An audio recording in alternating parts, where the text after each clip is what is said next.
I wanted to talk a little bit about the politics of modern warfare. I mean, everything we've been talking about is related to politics, Correct. but the very explicit politics of this, and especially the game's relationship to imperialism. On the one hand, you have the Russians, who are very explicitly and clearly imperialist forces, and that in this game is bad. I know what you mean. Do you understand why we do this? They hang because they killed our soldiers. Now look at them. Right, so the Russians have invaded Urzikstan.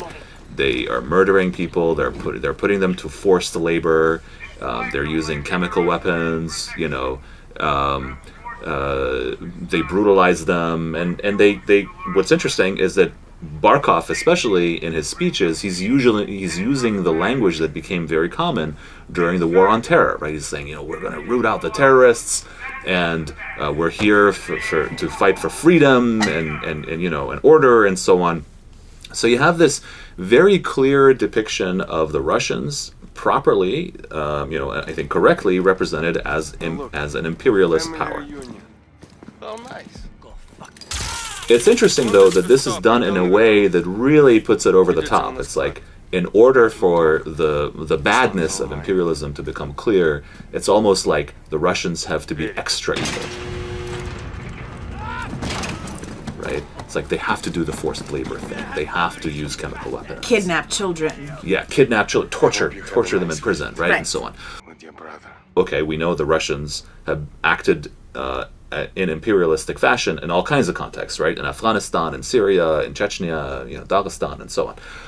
At the same time, a lot of the things that this game is representing have also been done by the British and by the Americans, but we're never told anything on the order of what the Americans have been doing has been imperialistic, right? And it seems like by showing the Russians as extra evil, they make it possible for a distancing to happen, for us not to imagine that maybe some of this stuff, that maybe America and Britain are also imperialist powers. Something else that they do in the game is that they take things that have been associated with American, Actions abroad. Yeah, they take those things and they actually put them on the Russians. Right. So two things that come to my mind. One is there's a torture scene in prison. Again, I keep on going to the prison. Barkov torturing Farah Karim by using waterboarding as a technique. And we know that waterboarding, of course, was used by the Americans in interrogation of suspects.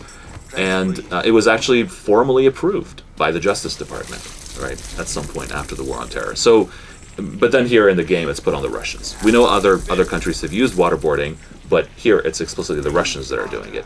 Another scene is the reference to the Highway of Death, right, where it's mentioned that the Russian Air Force attacked people trying to leave, escape a war zone.